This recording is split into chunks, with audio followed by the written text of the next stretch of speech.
बाड़मेर के लोग जब से 19 जिले बने हैं, 3 संभाग बने हैं, अब ये बात भी सामने आ रही है कि 8-10 नए जिले और बन रहे हैं, 3 संभाग राजस्थान में बना रहे हैं। क्या बाड़मेर का भी नंबर आने वाला है? आपने क्या इसको लेकर मुख्यमंत्री से पैरवी की है, या फिर बाड़मेर के लोग ये भी कह रहे हैं कि मेवाराम जी ने अगर पैरवी की होती तो बाड़मेर संभाग बन जाता?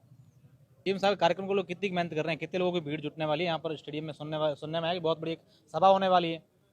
मेवाराम जैन ये उसमें जो अपना शक्ति प्रदर्शन एक बार फिर से पूरे राजस्थान भर में दिखाएंगे। ये मुख्यमंत्री अशोक गहलोत इसी सप्ताह बाड़मेर आ सकते हैं, जिसको लेकर कांग्रेस पार्टी की ओर से तैयारियां जोरों पर की जा रही है। और बाड़मेर के विधायक मेवाराम जैन हमारे साथ हैं, इनसे जानते हैं कि कब मुख्यमंत्री आ रहे हैं और क्या बाड़मेर को और नई सौगातें मिलने वाली है। साथ ही साथ बाड़मेर में इन दिनों बाड़मेर को संभाग बनाने की जो मांग है वो पुरजोर तरीके से उठ रही है। इसके अलावा भी कई सारी बातें मेवाराम से जानेंगे। एमएलए साहब, मुख्यमंत्री अशोक गहलोत बाड़मेर आ रहे हैं, क्या कोई नई सौगात मिलने वाली है या फिर चुनावी साल है?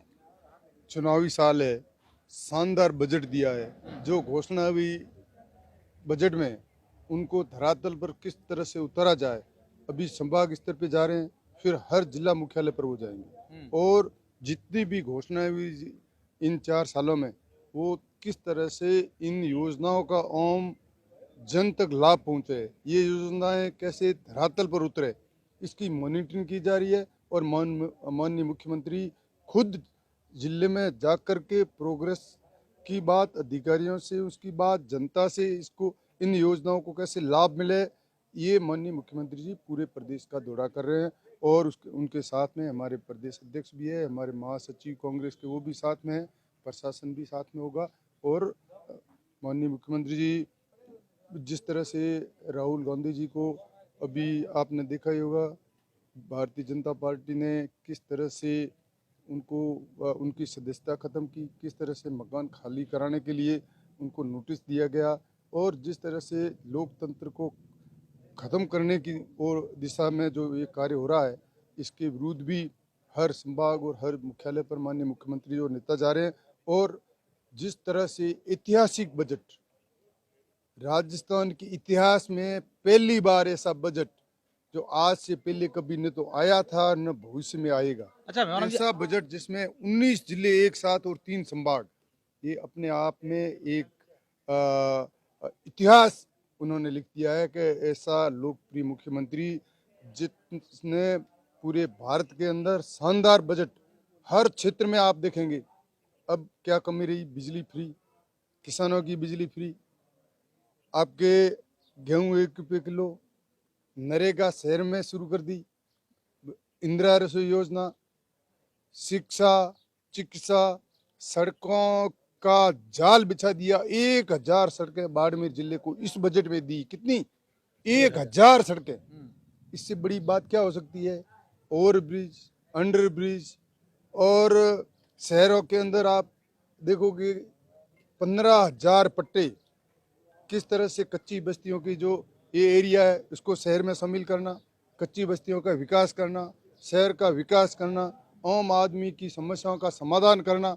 और जिस तरह से राहुल गांधी जी ने भारत जोड़ो यात्रा पहले शुरू की, उसके बाद में जो उत्साह और जनता की भीड़ थी, और उसी प्रोग्राम को हाथ से हाथ जोड़ो, मतलब हर बूथ पे जाएंगे, हर कार्यकर्ता से मिलेंगे, हर घर जाएंगे, उनकी समस्याएं सुनेंगी, प्रशासन साथ में रहेगा, हर वार्ड में जाएंगे और हर पंचायत और हर बूथ पर जाकर ये जो जितनी भी योजना है भारत ये राजस्थान सरकार की, उस योजना का आम आदमी को लाभ मिले, धरातल पर वो योजनाएं कैसे उतरे और चुनावों से पहले इसका कार्य कैसे हो, ये मॉनिटरिंग माननीय मुख्यमंत्री जी कर रहे हैं, बहुत जल्दी आएंगे।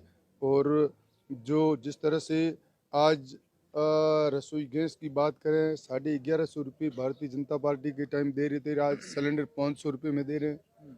कितनी स्कूलें खोल दी, कितनी आपके जीएसएस खोल दिए, बिजली में किस तरह से काम हो रहा है, सड़कों में किस तरह से काम हो रहा है, चिरंजीवी योजना 25 लाख तक का फ्री इलाज। भारत में कहीं ऐसा उदाहरण है?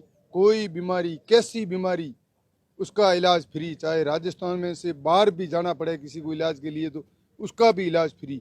इतनी बड़ी सौगातें। आज दुर्घटना बीमा 10 लाख तक का पहले 5 का था, अब उसको बढ़ाकर 10 कर लिया। तो ये ऐतिहासिक घोषणाएं जो हुई है, पुरानी पेंशन योजना कर्मचारियों के लिए, आज वृद्ध, विकलांग, असहाय, पालनहार योजना, उनके पैसे दुगने कर दिए। और इतनी ये योजनाएं पूरे भारत में और किसी भी स्टेट में इस तरह की घोषणाएं, इस तरह की योजनाएं नहीं हुई है। और ये योजनाएं अब मजबूरन दूसरे स्टेटों में केंद्र सरकार को लागू करनी पड़ेगी। झूठी बातें, झूठे आश्वासन, भ्रष्टाचार खत्म कर देंगे, महंगाई कम कर लेंगे। जो बीजेपी जो घोषणा झूठे वादे करके आई थी, ये सारी मुद्दों पे, सारी बातों पे उनकी पोल खुल गई है। बार बार ये झूठ बोल के लोगों को ब्रिगला कर, कभी धर्म के नाम पर, कभी गाय के नाम पर, कभी राम के नाम पर, जो लोगों को बहला फुसला कर, चाहे हिंदू मुस्लिम के नाम पर, जो ये जिस तरह से ये वोट ले रही है, विकास का तो उनका कोई लेना देना नहीं। और अब जिस मुद्दों को लेकर इनके पास राजस्थान में तो कोई मुद्दा बचा नहीं, भारतीय जनता पार्टी के पास कोई मुद्दा नहीं, तब जा अब कहे क्या, जनता के सामने बोले क्या। तो इसलिए मैं कहना चाहूँगा, राजस्थान में वापस कांग्रेस की सरकार रिपीट करेगी, इसमें कोई दो राय नहीं। अच्छा मेवराम जी, बाड़मेर के लोग जब से 19 जिले बने हैं, 3 संभाग बने हैं, अब ये बात भी सामने आ रही है कि 8-10 नए जिले और बन रहे हैं, 3 संभाग राजस्थान में बना रहे हैं, क्या बाड़मेर का भी नंबर आने वाला है? आपने क्या इसको लेकर मुख्यमंत्री से पैरवी की है, या फिर बाड़मेर के लोग ये भी कह रहे हैं कि मेवराम जी ने अगर पैरवी की होती तो बाड़मेर संभाग बन जाता? देखो, हम सब ने पैरवी की है, आप तो अब बात करते होंगे, हमने कई शुरू में ही पैरवी कर रहे थे और अब भी कर रहे हैं, इसमें कोई दो राय नहीं। हम प्रयास कर रहे हैं, परंतु इसमें ये भी जरूरी है कि एक जिले से संभाग नहीं बनेगा, 3-4 जिले कम से कम एक साथ होंगे तभी संभाग बनेगा। और ये भारतीय जनता पार्टी वालों के पास तो कोई मुद्दा नहीं है, तो और क्या कहे, संभाग का नाम लेके लोगों को ब्रिगलाने का काम कर रहे हैं, बाकी उनके पास कोई मुद्दा नहीं है। हमारा प्रयास क्यों नहीं है, हम सारे ही चाह रहे हैं और मेहनत कर रहे हैं, परंतु उसमें आवश्यकता होगी 3-4 जिले हमारे साथ हो। पर मुख्यमंत्री जी से भी बात कर रहे हैं और भी करेंगे। सीएम साहब कार्यक्रम को लोग कितनी मेहनत कर रहे हैं, कितने लोगों की भीड़ जुटने वाली है यहाँ पर स्टेडियम में? सुनने में आया कि बहुत बड़ी एक सभा होने वाली है, मेवराम जैन उसमें अपना शक्ति प्रदर्शन एक बार फिर से पूरे राजस्थान भर में दिखाएंगे। ये ऐतिहासिक मुख्यमंत्री जी की यात्रा होगी बाड़मेर की। लोगों में उत्साह है, सभी लोग सुनना चाहते हैं, देखना चाहते हैं, उन योजनाओं को धरातल पर उतारने का, और माननीय मुख्यमंत्री जी को धन्यवाद भी देना चाहते हैं कि जिस तरह की लोगों के काम हुए हैं। इसलिए ऐतिहासिक ये आपके ये यहाँ रैली भी, मतलब जनता की बड़ी सभा भी होगी। कई कार्यक्रम ऐसे हैं जिनका शिलान्यास होगा, किसी का उद्घाटन होगा, क्योंकि हजारों काम हुए हैं, उसमें कोई गिनाने जैसी बात नहीं। इतने काम हुए हैं कि मैं आपको गिना नहीं सकता। तो इन सबका आम जनता को लाभ कैसे मिले, ये इसकी मॉनिटरिंग की जा रही है, धरातल पर कैसे उतरे। बाड़मेर में शिक्षा के क्षेत्र में, चिकित्सा के क्षेत्र में, बिजली के क्षेत्र में, पानी के हिसाब से जितने भी विभाग है, राजस्थान की जनता 90% जनता इस बजट में उनको फायदा मिला है, 90% पूरे प्रदेश की जनता को। इसलिए कोई ऐसी बात ही नहीं है कि अब की जनता खुश नहीं हो और सरकार दोबारा वापस कांग्रेस की रिपीट होगी, इसमें कोई दो राय नहीं। निश्चित रूप से मेवराम जैन का दावा है कि इस बार कांग्रेस की सरकार रिपीट होगी। अब तो ये तो आने वाले चुनाव बताएंगे, लेकिन इन दिनों मेवराम जैन और उनकी पूरी टीम मुख्यमंत्री अशोक गहलोत के बाड़मेर की यात्रा को लेकर पूरी तैयारियों में जुटी हुई है।